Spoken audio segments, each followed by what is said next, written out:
balaa ñuy ñëw ci loolu ñu jàng tey ji ñaareelu jukki bi nga xam ni fa la ñuy déggee ñaareelu kàddu kàddu boo ko déggee ci wolof mooy du baat kàddu du baat kàddu mooy phrase wala parole dégg nga donc kon ñaareelu kàddu da nga xam ni Yeesu waxoon naka ca kaw bant ba ñu ko daajoon kon damay encore tey damay tànn benn du ma tànn tey volontaire lay wut benn volontaire ci jigéen ñi benn volontaire ci côté góor ñi Luc chapitre 23 c'est ça?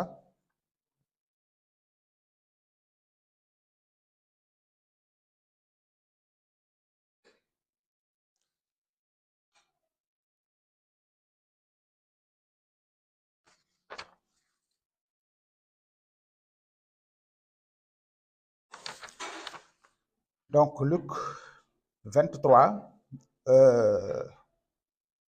non pardon, oui, c'est ça, Luc 23. Luc 23, 35 à 43. S'il vous plaît, lisez-nous ça.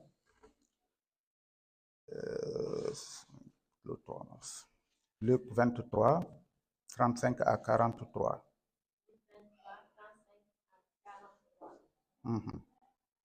Le peuple se tenait là et regardait les magistrats se moquer de Jésus, disant: Il a sauvé les autres. Qui se sauve lui-même s'il est le Christ, l'élu de Dieu? Les soldats aussi se moquaient de lui, s'approchant et lui présentant du vinaigre. Ils disaient: Si tu es le roi des Juifs, sauve-toi toi-même. Il y avait au-dessus de lui cette inscription: Celui-ci est le roi des Juifs. L'un des malfaiteurs crucifiés l'injuriait, disant: N'es-tu pas le Christ? Sauve-toi toi-même et sauve-nous. Mais l'autre le reprenait et disait: Ne crains-tu pas Dieu, toi qui subis la même condamnation? Pour nous, c'est justice, car nous recevons ce qu'on méritait, nos crimes. Mais celui-ci n'a rien fait de mal. Et il dit à Jésus: Souviens-toi de moi quand tu viendras dans ton règne. Jésus lui répondit: Je te le dis en vérité, aujourd'hui tu seras avec moi dans le paradis. Il était déjà environ la 6e heure, et il y eut des ténèbres sur toute la terre jusqu'à la 9e heure. Verset 45. Le soleil obscurcit, et le voile du temple se déchira par le milieu.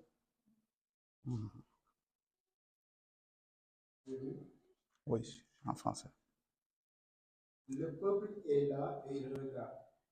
Les chefs des Juifs se moquent de Jésus en disant: Il a sauvé les autres. Eh bien, il n'a qu'à sauver lui-même, s'il est vraiment le Messie, celui que Dieu a choisi. Les soldats aussi se moquent de Jésus. Ils s'approchent de lui et lui offrent du vinaigre en disant: Si tu es le roi des Juifs, sauve-toi toi-même. Au-dessus de Jésus, on a mis une pancarte avec ces mots: C'est le roi des Juifs.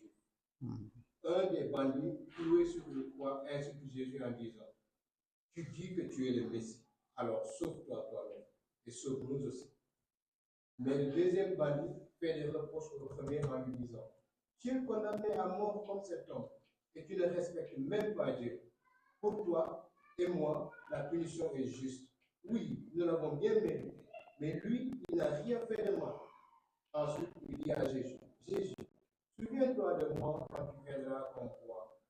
Jésus lui répond: Je te le dis, c'est la vérité. Aujourd'hui, tu seras avec moi dans le paradis. Verset 40. Quand il est presque midi, le soleil s'arrête de briller. Dans tout le pays, il fait nuit jusqu'à la 3e heure de l'après-midi. Le rideau qui est dans le temple se déchire au milieu en 2 morceaux. Jésus pousse un grand cri et dit, Père, je remets ma vie dans tes mains. Merci. Excusez-moi, je dois trouver quelque chose ici.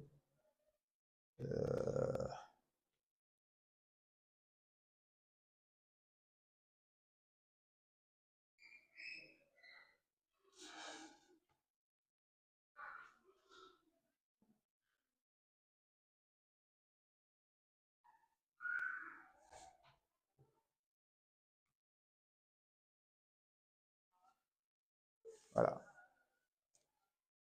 Donc tey ñaareelu kàddu gi nga xam ne moom la ñu gis mooy Yeesu dafa wax lan dafa wax ne dafa wax waa ji ci kaw bant bi ne ko tey ji di nga nekk ak man ca àjjana. wax boobu wax bu am solo la.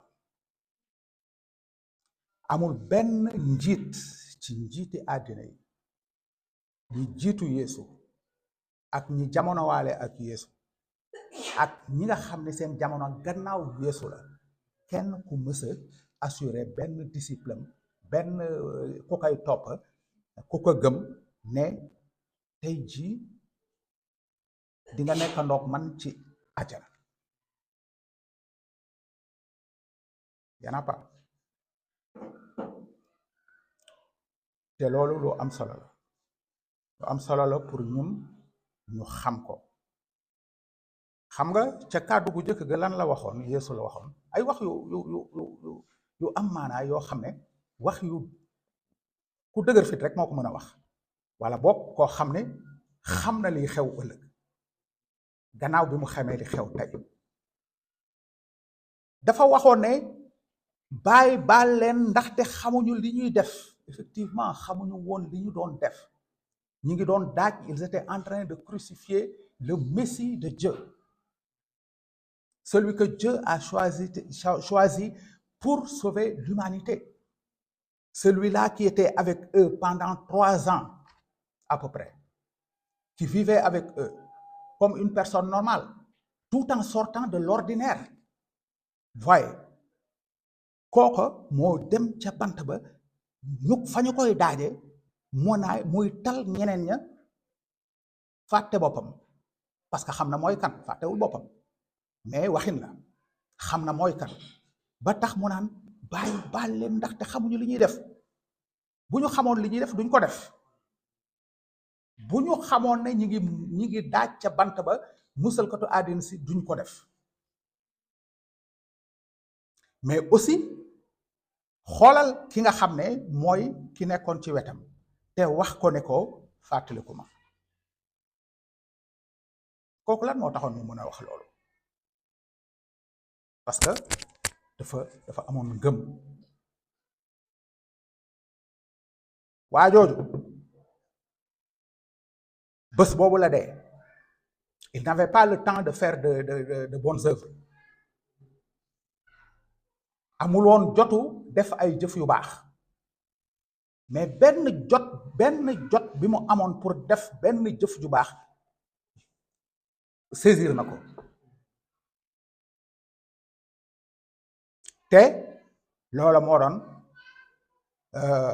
wax na Yeesu ne man mënuma dara ci sama bopp jébal naa la sama bopp. te Yeesu daal di ko warlul àjjana. fii ñuy gis ne Yeesu nag bi waa ji waxee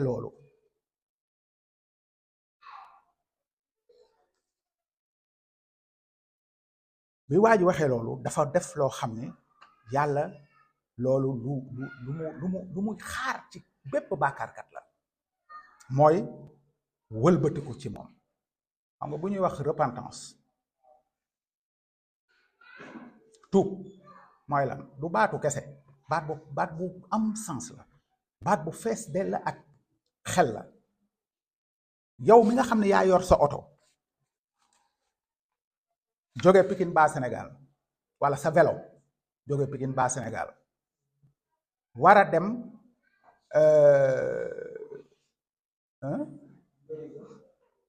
waaw bërigo wala waay war a dem bërigo bon admettons bërigo war a dem bërigo non bërigo du baax non day du baax sax parce que la suite de ce que je vais dire dana wone ne du baax mën nga jaar beneen yoon nga jóge ba Sénégal war a dem Angaltal nga ni non du ma jaar nii parce que yoon wu jub la fii tamit yoon wu jub la nga ni non nii laay jaar da ngay pétale fii ba ñetti at doo àgg Angaltal waaye boo génnee fii jël sa gauche pédale dem balaa muy mat 10 minutes di nga àgg ba Sénégal dëgg la am du dëgg di nga àgg Angaltal alors loolu nag day wone li nga xam ne mooy baatu repentance maanaam nii laa jëmoon wëlbatiku naa def naa nii daal di jëm nii parce que fii la yàlla nekk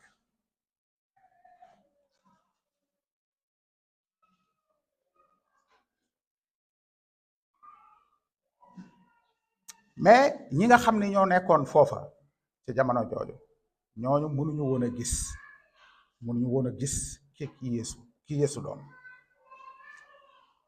nit ñëwoon ca jamono jooju tamit mënuñu ko woon gis soldaar ya nekkoon foofu mënuñu ko woon a gis waaye kenn ka kooku rek moo gisoon loolu ñoom ñëpp ci dëgg-dëgg dañu doon refuser dañu doon bañ admettre ne seen dund en fait loolu mooy réel problème seen dund méngoowul ak ni yàlla bëgg ñu dunde ko ils refusaient d'admettre cela que leur style de vie ne correspondait pas avec ce que Dieu avait comme exigence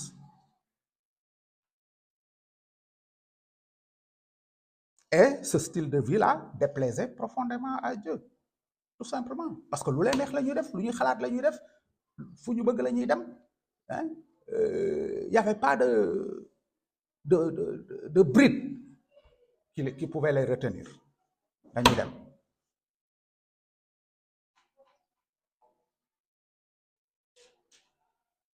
léegi nag dafa am solo kenn ku nekk ci ñun xalaat très souvent que ngay chrétien wala nga nekk ñàkk nekk chrétien de temps en temps nga taxaw xalaat fi may jëm ndax foofu la wala de la direction que j'ai prise là la voie que j'ai prise là est-ce que foofu la wala de est-ce que foofu moo neex borom bi Yesu Christ dans le cas où tu es chrétien ni may dox jëm nii est-ce que noonu mooy coobare yàlla wala de te sa bopp ngay waxante xëy na mën naa nax keneen waaye Antoine du ma la mënee xëy na mën naa nax ñeneen ñi mais man sama bopp mënuma nax sama bopp yow ci sa bopp mënoo nax sa bopp waaye encore plus vrai mooy mënoo nax yàlla mënumaa nax yàlla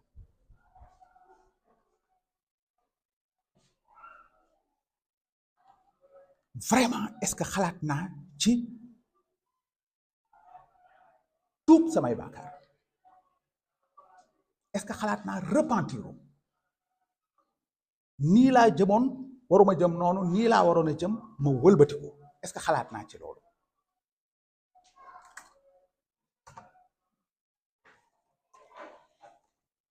muy góor muy jigéen muy mag muy ndaw loolu moo war ki nga xam ne xamul Yeesu Christ borom bi mais aussi dans le cas du chrétien loolu moo ko war quotidiennement bés bu nekk dañu war a def suñu maanaam bilan wu suñu dund ci bés bi sax bés bu nekk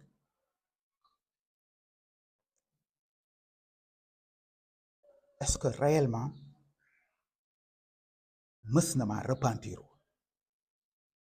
muy taalibe Christ bi muy ki dul taalibe Christ as-tu réussi à prendre à 2 mains ton courage pour te repentir? C'est pas toujours facile. Ce n'est pas toujours facile. Surtout su fekkee ni nag li tax ma war a tuub sama bàkkaar dafa laal yeneen nit. Xam nga si ça me touche à moi tout seul, c'est relativement facile. Relativement. Parce que am na nu muy demee sax du yomb ci yow parce que ta conscience t'accuse. Mais relativement moo gën a yomb ci. Mais loolu kon moo war ki nga xam ne du taalibe Christ, parce que bu tuubul bàkkaaram dina dee ci ay bàkkaaram. loolu la kàddu Yàlla wax.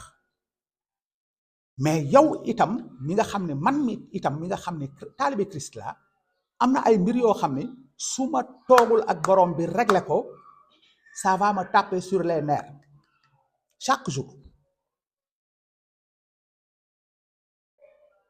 Ça va me taper sur les nerfs chaque jour. Donc je dois le faire. C'est un style de vie. Donc dañu war a jël suñu courage à 2 mains. léegi nag beneen malfaiteur bi nga xam ne moo nekkoon ca kaw bant ba moom la mu defoon loolu moo doon exemple bu baax bi. nangu na bàkkaaram, xamoon na ne yoon wi mu jëloon ba mu indi ko foofu mu nekk noonu ci dee la koy jëme.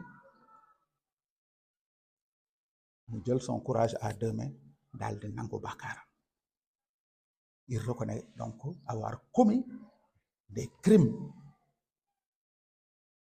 et que là où il était puni justement.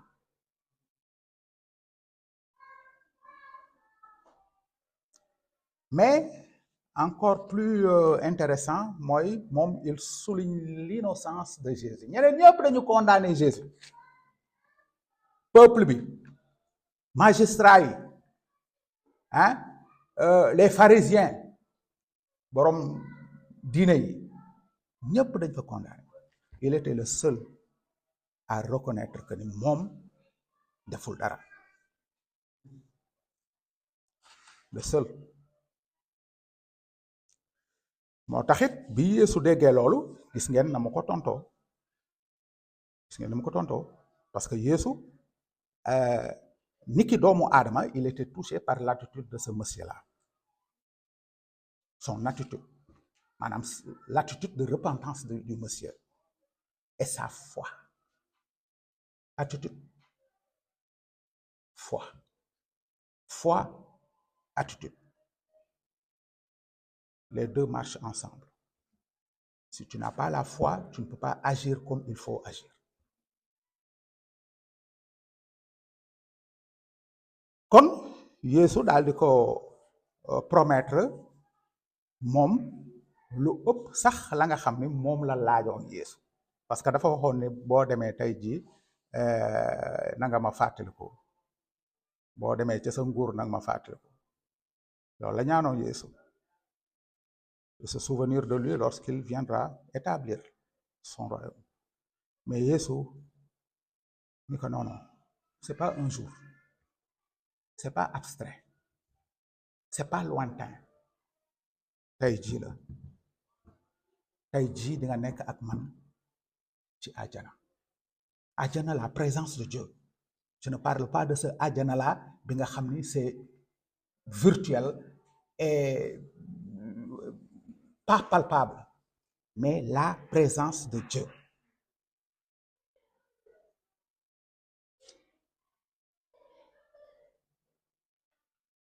Un jour, dit-il. Donc, dans sa pensée, c'est dans 1000 ans, dans 2000 ans, dans on ne sait pas combien d'années. Mais Jésus ni ko tey jii la, tey jii. te loolu day dalal suñu xel ñun ñi nga xam ne ay taalibe Christ lañu. xam nga lu tax? Parce que jour bi ñu nangoo Yeesu Christ mu suñu borom ak suñu musalkat, kon mën nañu xam ni c'est à partir de ce jour-là qu'on est en train de vivre la présence de Dieu. Mais sa présence effective nag keroog bu ñu delloo, bu ñu làqoo fii ci bëti niti àddina yi ba dellu nekk dañuy dugg ci biir présence su yàlla et là ce sera effectif palpable même xam nga apôtre Paul dafa wax lu am solo ci loolu apôtre Paul plus tard dafa waxoon ne moom expérimenté na li nga xam ne mooy teewaayu yàlla xam nga bu ñu jàngee 2 Corinthiens 12 dañuy gis loolu 2 Corinthiens 12 2 à 5 dañuy gis loolu pour le chrétien le mot paradis n'est pas un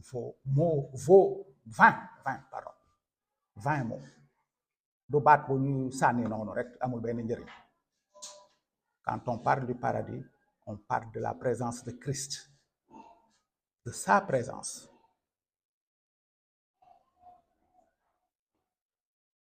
Kon xam nga yàlla dañu war a xam leen wala bokk di fàttaliku leen yàlla dafay am mbégte ci di jéggale mais jéggale yàlla dafa am condition aussi wax nañ ko ba pare Dieu prend plaisir à pardonner seulement ce plaisir il y a un préalable à cela à ce pardon là et le préalable c'est quoi mooy tuub la repentance changer de voie changer de chemin dellu ci yàlla mu nekk dellu ci yàlla gu dëggu te pour loolu mën a am vraiment pour loolu mën a am dama lay wax ne il te faut de l'humilité il me faut de l'humilité muy ki mësula xam borom bi Yeesu Christ muy taalibe Christ bi il nous faut de l'humilité suñu ko amul duñu ko mën a def parce que suñu orgueil moo ñuy empêcher ñu def benn pas jëm kanam et c'est dangereux pour notre avenir en tant que disciple de Christ. Si on est disciple de Christ, c'est dangereux au cas où on n'est pas disciple de Christ. Parce que là, tu ne peux pas obtenir le pardon de Dieu pour te permettre d'entrer dans son paradis, dans sa présence. Faisons donc preuve d'humilité. Faisons donc preuve d'humilité. Quand on est seul et quand on est confronté aux réalités de la vie quotidienne bu ñu wéetee wala ñu nekk ci biir xat-xati àddina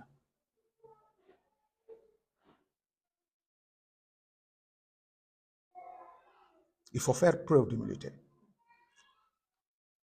su ma sama soxna ça c'est un exemple tout simplement su ma sama soxna defee lu ma metti wala moom man ma def ko lu ko metti xam nga dafa mel ni am na benn cassure ci suñu diggante mais il va falloir que celui qui a tort ait l'humilité de reconnaître son tort am de suñu digganteeg yàlla il n'a jamais eu tort c'est nous qui pouvons avoir tort c'est nous qui avons tort ñun ñoo tooñ yàlla kon ñun ñoo war a dellu ci yàlla jéggalu ko su loolu amul suñu relation ak moom ce sera une relation boo xam ni clopin lay doon tey mu mel ni suba mu mel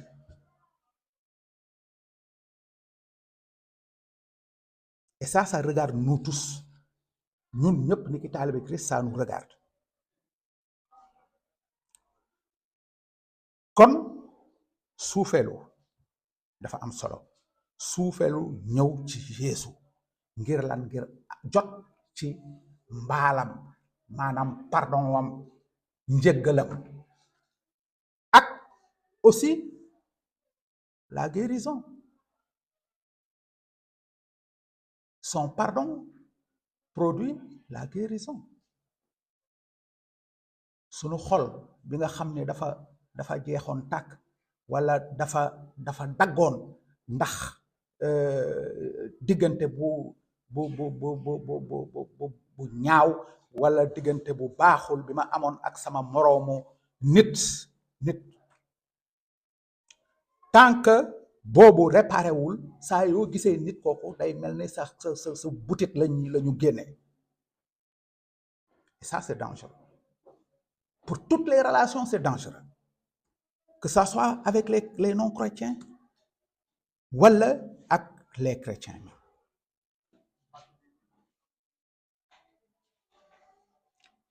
Dieu veut que nous ayons une communion parfaite avec lui, mais aussi une bonne relation avec la relation. Elle est d'abord verticale. Elle est d'abord verticale, mais ensuite horizontale. C'est la forme de la croix. Relation verticale. Notre relation avec Dieu. Il ne faut pas que ça soit cassé, mais ça peut être cassé que par nos péchés, notre désobéissance. La relation horizontale, ça regarde ma relation avec mon frère, avec ma sœur. Il ne faut pas admettre, admettre que ça soit cassé. Par quoi? Par le péché aussi. Parce que man maa tooñ sama morom ba tax suñu relation cassé dagg. Mais il faut réparer ça. C'est ce que Dieu veut que nous fassions. Il faut que ça soit réparé. te lim tax mu mën a réparer wu mooy il faut que l'un parte vers l'autre. Dieu nous ouvre toujours la porte pour que nous puissions revenir à lui demander pardon, pour que la relation soit rétablie. Et ainsi ñun tamit dañu soxla les uns les autres defaraat suñuy diggante. Il le faut. Donc, pour obtenir le pardon, la guérison et retrouver une communion parfaite, il faut cela. Soit avec Dieu, soit avec mon frère ou ma sœur en Christ. Même ci suñu diggante ak doomu aadama yi nga xam ne sax duñu ay taalibe Christ, bu ñu amee jafe-jafe lan moo war a xew? Faaw am ku dem ci keneen ki nangu ne man maa la tooñoon kat damaa juumoon. Ce sont les grands qui acceptent ni dama juumoon. Ne pense pas que ni boo demee ci nit ki wax que ni dama juumoon wala maa la tooñ, ça te rabaisse. Du point de vue de Dieu, daf lay yëkkati. Du point de vue de Dieu laa wax. Mais souvent nag nous ne considérons pas le point de vue de Dieu. Nous considérons le point de vue du monde. Elage moo ma tooñ lu tax may dem ci moom di ko wax jégal ma su ma ko defee bàcc mi ci wetam dina ma jàppe comme quelqu'un de petit ku ñàkk fayda. Tu vois, ça c'est humain, c'est mondain. Du loolu la yàlla bëgg. Gis nga, c'est pas pour rien que ce verset là dimanche passé am na ku ko souligner, xamatuma kan la wala fan la sax, mais c'est pas pour rien que ce verset là, c'était pas Job je crois. C'est pas pour rien que ce verset là bu muy wax ne boo demee ca jàngu ba, c'est un principe très important. Boo demee ca jàngu ba ca jamono yooya quoi, ca màggalukaay ba, voilà, pour être plus précis, di jaamu ji yàlla yaa nga yóbbaale sa sarax. Boo demee foofu ne fàttaliku nga ne sa moroom am na lu mu la jàppe, am na lu dox ci seen diggante. N'attends pas qu'il vienne, c'est toi qui dois aller. Et pourtant yow da nga considérer ni moom moo la tooñ. Xam nga, bàyyi fa sa sarax, demal gis sa moroom moomu, ngeen régler mbir moomu ba pare ngay doog a ñëw man di ma jaam. Dafa jafe, c'est difficile, mais c'est ce que la parole de Dieu nous recommande de faire. loolu la ñuy sant sax recommandé wuñu ko, daf ñu ko sant ñu def ko.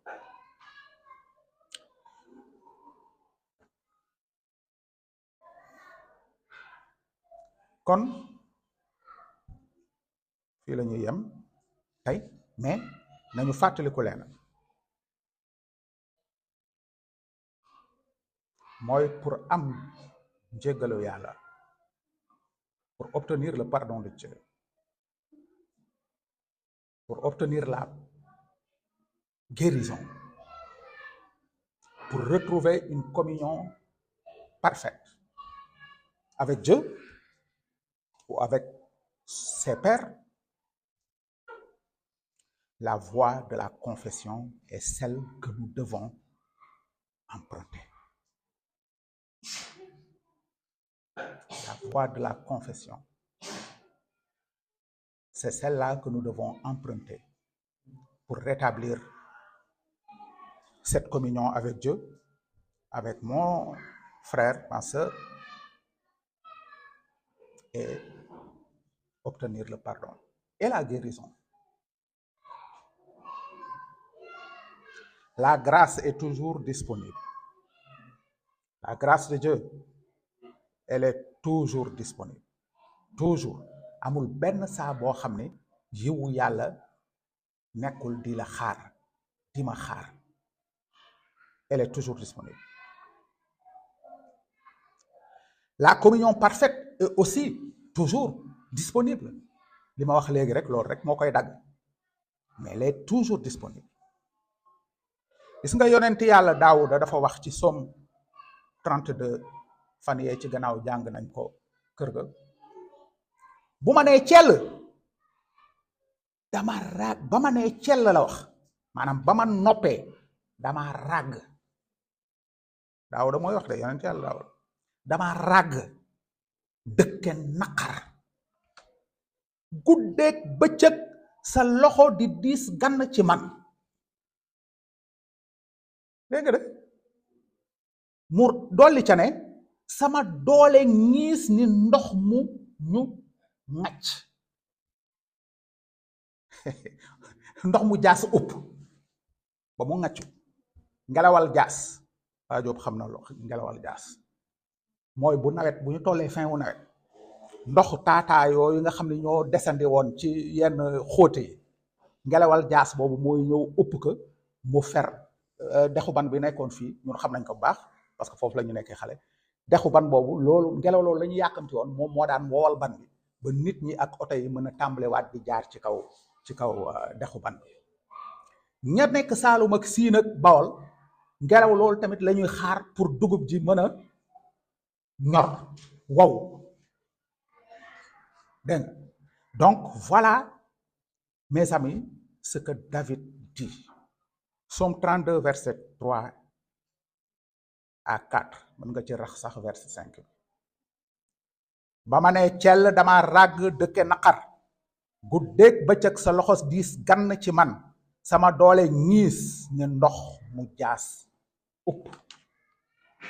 Tant qu'on est là planté, ne voulant pas faire le pas pour rétablir la bonne relation, on sera comme ça.